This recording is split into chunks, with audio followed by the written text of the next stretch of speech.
researching how could I take this space that I'm in as a salon and turn it into a school. And with my research, I stumbled upon having a hair design school. And with the hair design school, I was like, boom, that's it. That's all you need is a hair design school, which makes you a licensed entrepreneur, a licensed cosmetologist. And so that was pretty much the full-out birth of Style Mobb University. Welcome to the Southside Show, your local news and information source for Atlanta's South Side. Welcome to the Southside Show. I'm your host, R.D. Jones III. Each week, we shine spotlight on the Southside's rich culture and colorful history, which has a global effect on faith, economy, politics, and technology. Our guest today is a professional hairstylist, a celebrity makeup artist, a beauty business entrepreneur, and the first person to own a 24-hour hair salon here in Atlanta, Georgia, by the name of Diamond and Pearls Image Studio. She is also the founder and CEO of Style Mobb University. I'd like to introduce and welcome Tiffane Nicol to the Southside Show. Hi. Hello. Thank you for visiting with us today. Yes, thank you for having me. All right. Well, I would like to start off just kind of asking you some background information about where you're from and, growing up, family. Just tell us a little bit about your background for our Southside Show guest. Okay, so I am born and raised here in Atlanta, Georgia. Wow, you have very few people that are actually born and raised here. Usually they're implants from other areas. Right. No, so, and it's funny because when I say that to people, I hear the same thing over and over. And I'm like, wow, this is crazy because we're in Atlanta. Yeah. So are you a Grady baby? I'm not. Oh. I'm an Atlanta medical. Okay. All right. No problem. You're here. You're yes, healthy. I'm so here. Good. Here, Atlanta Medical, which was the Georgia Baptist. Okay.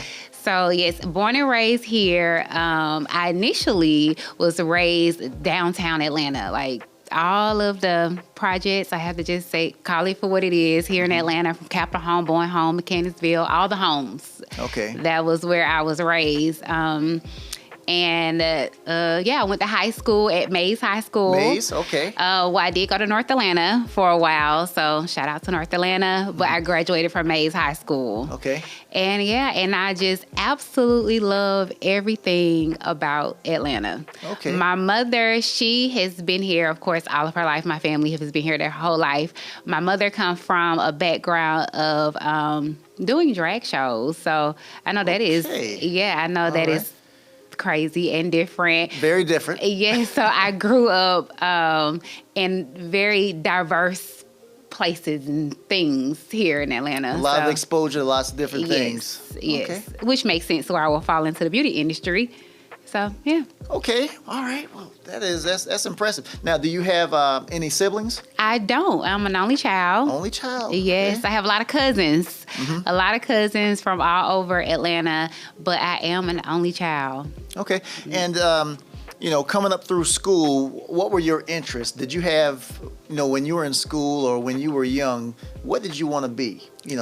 So, funny thing is, when I was I would say in middle school, I just knew I was going to be a lawyer. Well, at one point I thought I was going to be a singer. Then I had a high school teacher that told me I couldn't sing. And I was like, okay, I'll move on with my life. And so I was like, okay, I'm going to be a lawyer. I'm going to defend people. And I've been writing business plans since I was probably 13 years old. My mom had an attic full of all of my business plans and business goals. And she was like, this girl has been doing this her whole life. So it went from being a lawyer to when I got in high school. This is so bad, but I would skip school at Mays High School. I would skip school and be in the bathrooms. Okay. Because I was doing all the girls' hair and makeup in the bathroom. Like, the principal would come like, Tiffany, I know that's you in the bathroom. Everybody in there with you is going to get suspended. And I was like, he didn't even have to hear me, see me, just knew it was me in the bathroom doing hair and makeup. Now, Tiffany was over there hustling, even in high school. Yes. Getting it done. Right. Okay. And so even then, I didn't know that I would go into the beauty industry, but my friends from high school, when they see me open up my first salon, they was like, well, we knew you was going to do that. Like, you always did it in high school. Okay. Yeah. Well, that's a cool story and a nice segue into. Tell us, our Southside Show guest a little bit about kind of where you started out, what kind of, jobs did you have working for other people? And then when you became 100% entrepreneurial, opening up, hair salons and other types of businesses. Okay, so interesting. At my first job, I was probably 16, and I worked at Southside Mall doing brows and lashes. I had a friend. Still in the beauty industry. Still in the beauty industry. Okay. My mom had a friend who could, because she worked drag shows, she had a friend that did makeup, and she was like, Tiffany, you so good at like putting on your makeup. I want to teach you how to do brows professionally and do lashes. And she was like, I'll hire you at a kiosk inside of Southside Mall. So I worked there for a while. I'll say maybe a good year or so. And then I left from there and actually started doing property management. So that's a big swing. It was a huge swing. It was huge. But it actually came from the beauty industry because I started working at like a makeup bar.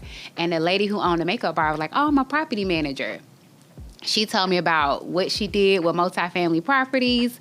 I fell in love with that idea of like, oh my God, I can make money by leasing properties. And she was like, yeah, you can. It's $100 per apartment. And I was like, sign me up. And so I went in, I interviewed for the position. I got hired on the spot.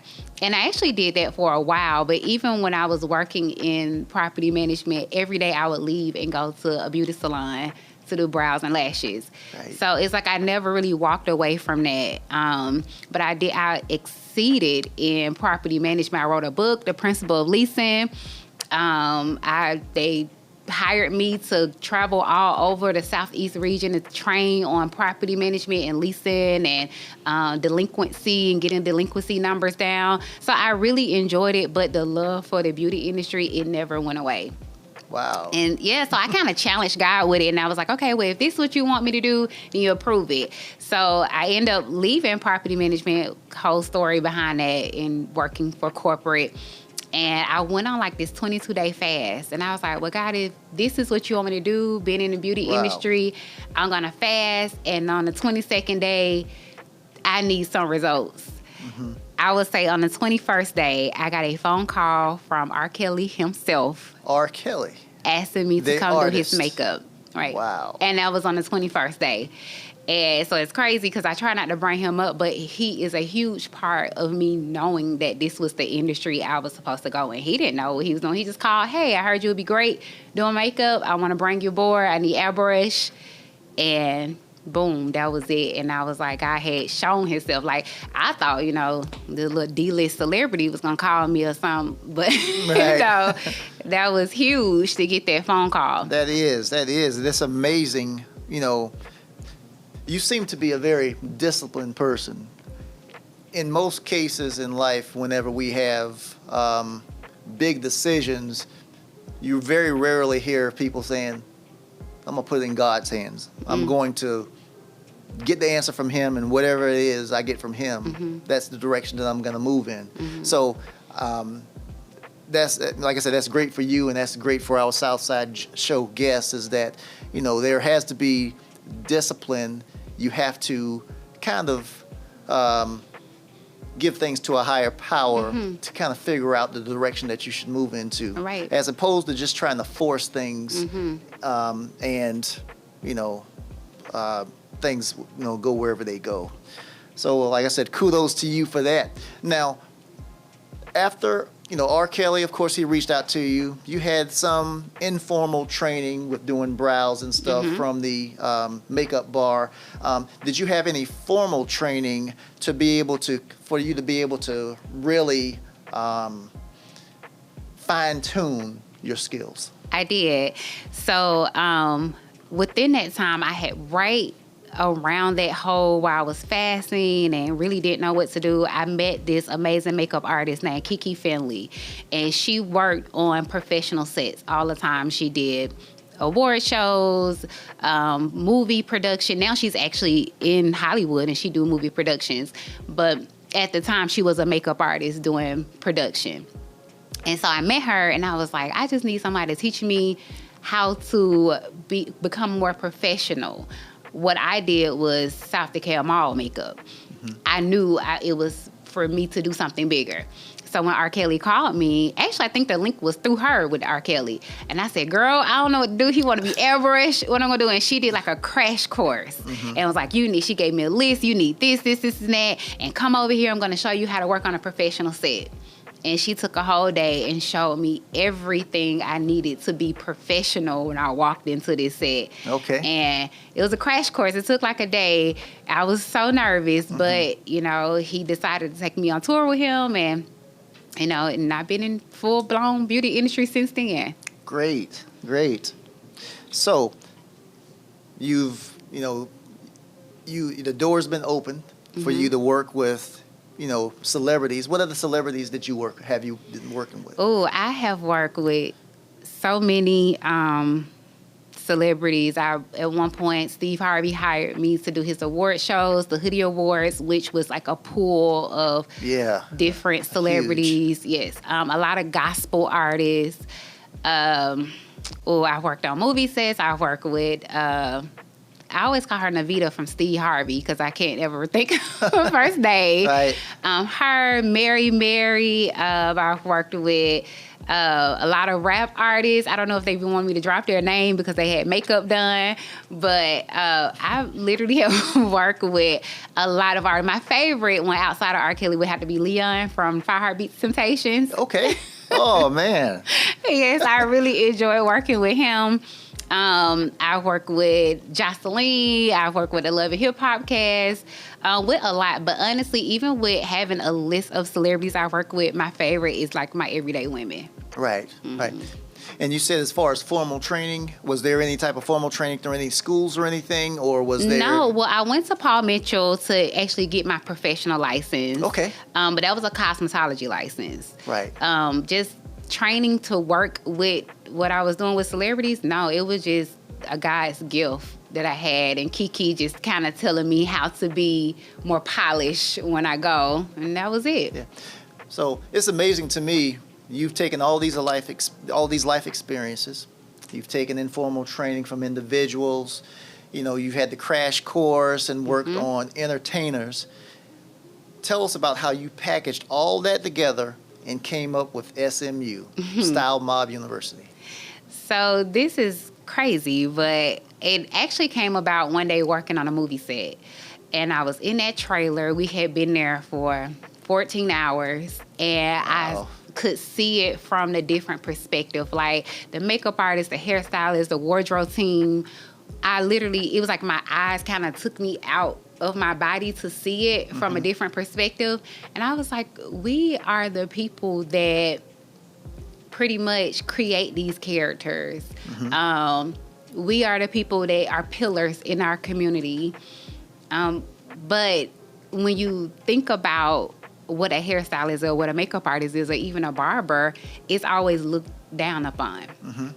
So I had this idea, like, you know what? I don't want to be a competitor in this industry. I want to be a leader in the beauty industry, because even though my passion lies in beauty, I have a strong passion for business itself. Okay. And I do know that is something that a lot of my colleagues in the industry don't have because they are creators. So I was like, hey, God, I need this idea. I'm always talking to God. It's always a conversation with God where I'm like, God, what is it you want me to do? Like, just tell me. I was pregnant with my son at the time, and I was still running my 24-hour salon. Like, we was still going. We was in Colony Square in Midtown, and my feet had started to swell just from me standing and working. And so I'm like, I need an exit plan. I don't know what it is, but I know I want to be a mother. I know I want to help lead this community. I know I see the bigger picture of what we do. And so I went to sleep that night. I woke up in the middle of the night, and the name came to me. It was like Style Mobb. And I just woke up and wrote it down. I keep a notebook by my bed because I ask God to talk to me, and sometimes it's in the middle of the night. So I wrote it down. And for months, I just kind of, as I was pregnant with my son, I kind of was pregnant with Style Mobb too, because I didn't really know what it was. Right. But I knew it took me from being a competitor to a leader. Like, I knew that for sure, but I didn't know what it was. So after I had my son, I just started doing classes. And with the classes, the students that would come, they would always say, I wish I can come here and get my license. And I'm like, I wish you could too. And, you know, so it happened during the pandemic where I was like, we was just sitting there and researching how could I take this space that I'm in as a salon and turn it into a school. And with my research, I stumbled upon having a hair design school. And with the hair design school, I was like, boom, that's it. That's all you need is a hair design school, which makes you a licensed entrepreneur, a licensed cosmetologist. And so that was pretty much the full-out birth of Style Mobb University. Okay.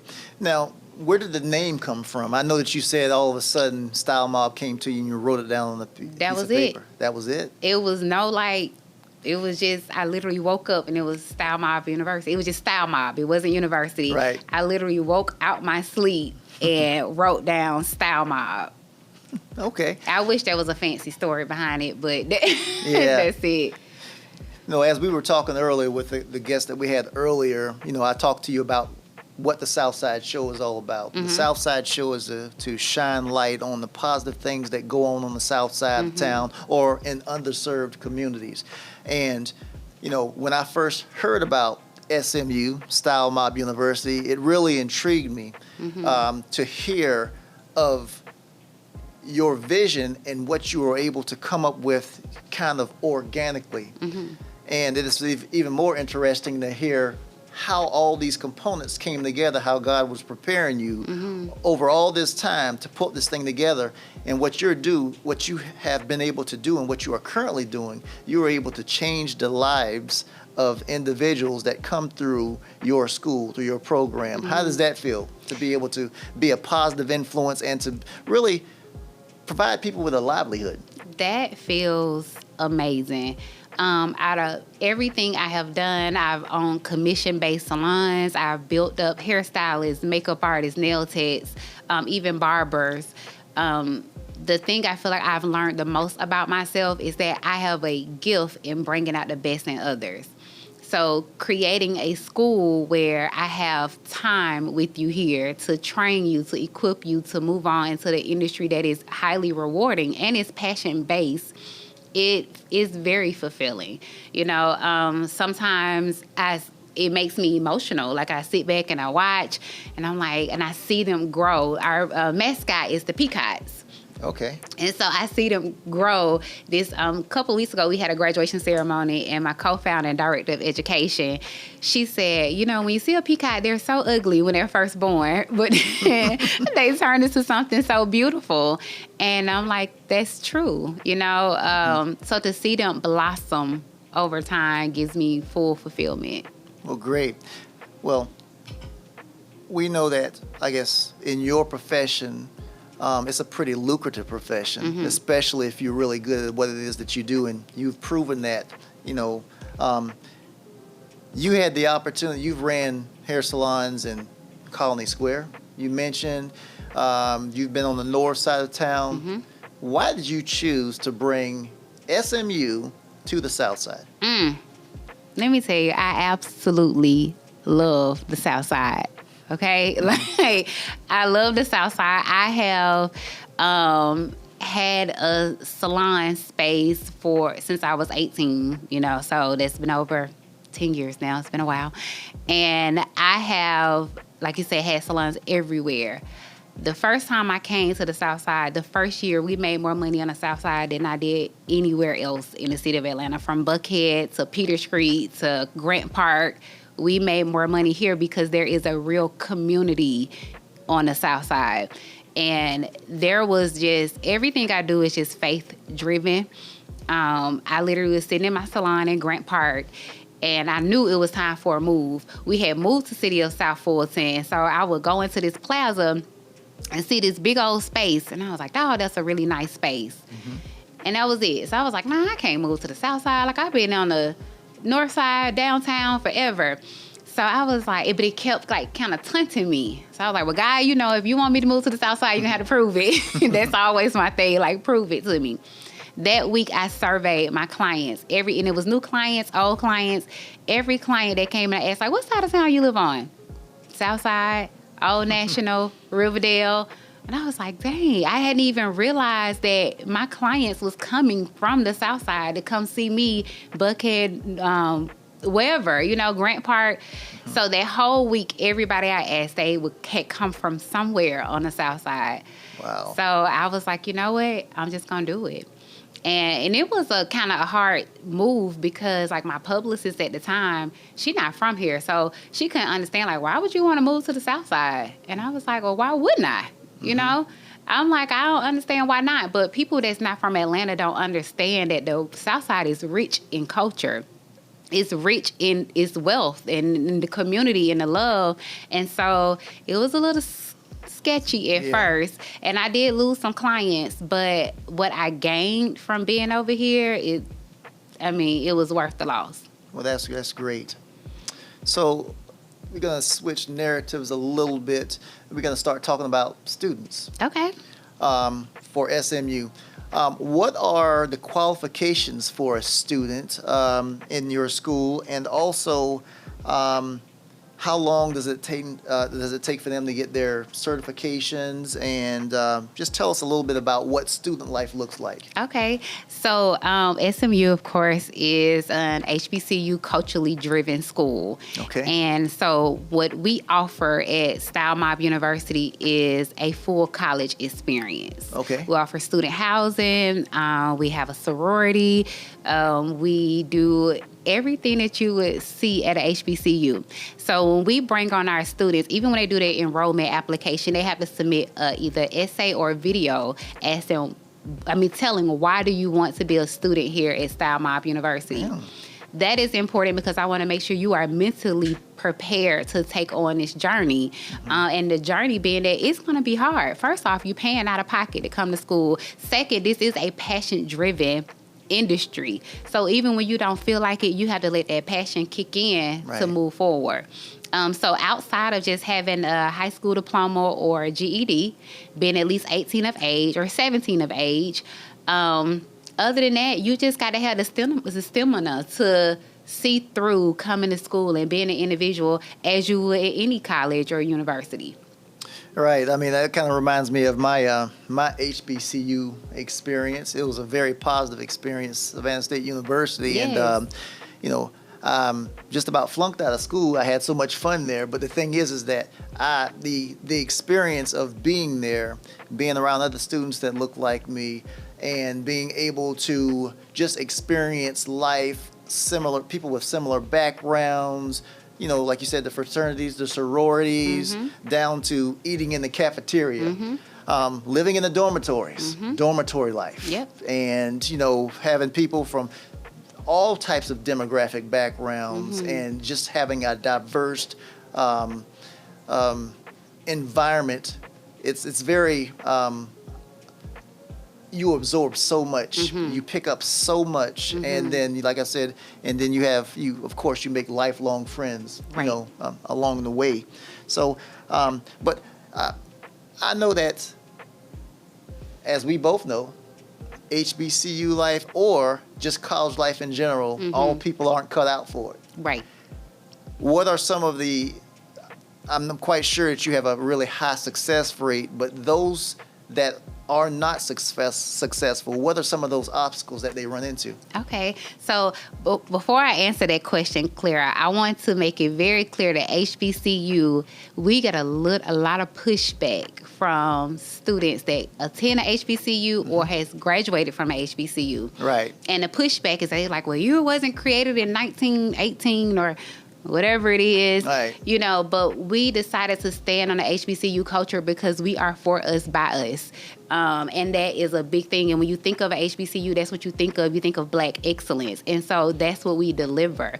Yes, it is new age, and we do offer a trade environment, but when we have literally embodied the culture of a HBCU, and it's a huge compliment to HBCU colleges and to HBCU grads. And so I just wanted to say that because we do get some pushback, but we're not going to stop using it. We will always use the whole HBCU culture. Okay. Yeah. That's so, no, but to answer your question, I have seen students fail, and we have had a good rate when it comes to graduating, and we are 100% passing rate at the board because our instructors are amazing. But the students that we see that don't fulfill through the program has been either financial difficulties or I think that would probably be it for us right now. And we try to give out a lot of scholarships to encourage our students to keep seeing it through. But the biggest thing would be their financial difficulties. Yeah.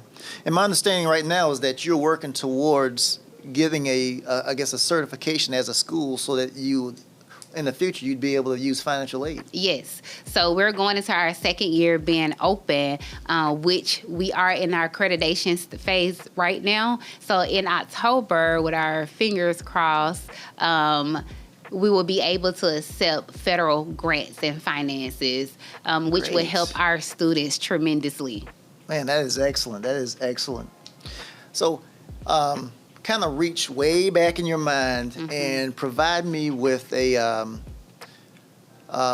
success story of a student that you've worked with. Let's start there. Okay, so I've had a few students that I feel has been highly successful. One that I would really like to highlight is a student we had to start. She traveled all the way from Conyers, Georgia, to come to school. She would catch Ubers, MARTA to get here, just all these different means of transportation to get to the school. And then she ran into like a huge difficulty when it came to her finances due to her paying so much money to travel to school. Right. And she has kids. And so she came to me and she was like, Miss Tiffane, I really want to finish this program. I really want to be a licensed professional. And her thing was just like, if I could just take a break and come back, I will. And she did. And sometimes I've heard that, can I just take a break and come back? And they don't come back. This student, she took a break. She came back. When she came back, she owned a vehicle. She came to school every day. She was on time. Wow. And she seen the program through. She came back as a star student. We gave her a scholarship at the award show that we do once a year because we do have people that donate to our students. Right. We end up giving her a scholarship. And with the scholarship, she completed the program, paid it off, and now she's a working professional hairstylist at a salon out in Lithonia, Georgia. Wow, that's a great story. Like I said, you really influenced the life of a person, and at the same time, your student had the discipline to come back, and they saw things through, even when times got rough. So that's to be commendable. When was SMU founded? So Style Mobb University was officially founded in 2020 during the pandemic. The name Style Mobb was created 9 years ago. And we was just doing classes. Me and my partner, Kay Brown, we was just doing like classes for teens. We was doing like grad classes, what you call it, which is you're a licensed professional. You're just coming in to learn an advanced course. Right. But the official university was founded in the middle of the pandemic, 2020. Okay. Mm-hmm. If there was anything that you could do differently in, I guess, setting up Style Mobb University, what would it be? Or not? Well, A loaded question, huh? Yeah, it is. That's a big one.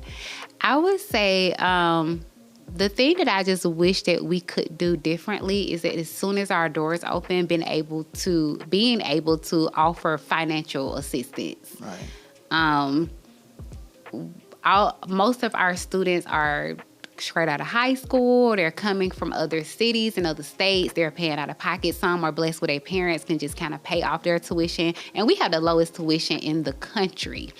But I can see it being a huge stretch factor for our students. So I wish that we had the opportunity to house every student through our student housing, offer them financial support, and offer them federal grants or loans. And, cosmetology schools, we kind of get it the hardest because it's not like the goal is to make people respect us as being professionals, but in that journey, we have to just wait our time. Gotcha. What gives you the greatest satisfaction in what you do? The greatest satisfaction is when our students call back and say, I passed my test at the Board of Cosmetology. That is like the ultimate satisfaction, because what it does, it shows me that the system is working. Right. And what I mean by the system is working is that my director of education is training these instructors to get our students to the next level.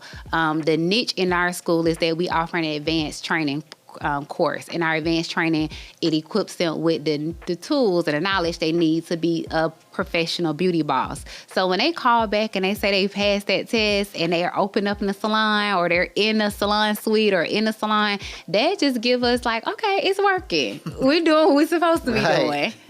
Yeah, okay. So how important is social media in your business? Huge. As much as I dislike social media, I find myself on it a lot because I have to be.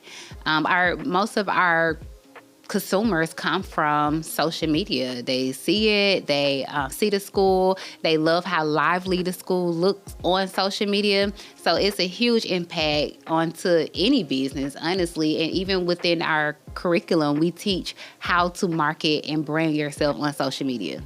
Okay. And as we wrap up, what social media handles do you have for our Southside Show guests? So our social media handles, you could hashtag anything from was SMU, Style Mobb University, and Mobb is with 2 B's. So it's SMU or Style Mobb, and it's MOBB. And then, of course, my name, Tiffane Nicol, K Brown. Those are pretty much our biggest handles where people could follow us. Okay. And is there anything else that you would like to leave our Southside Show guests as we close? Yes. I would say the Southside has been absolutely amazing and beautiful to us. We would never leave the Southside, one, because we are for us, by us, and this is where our people are. So when we come here, it caters to our college experience and honing in on the HBCU.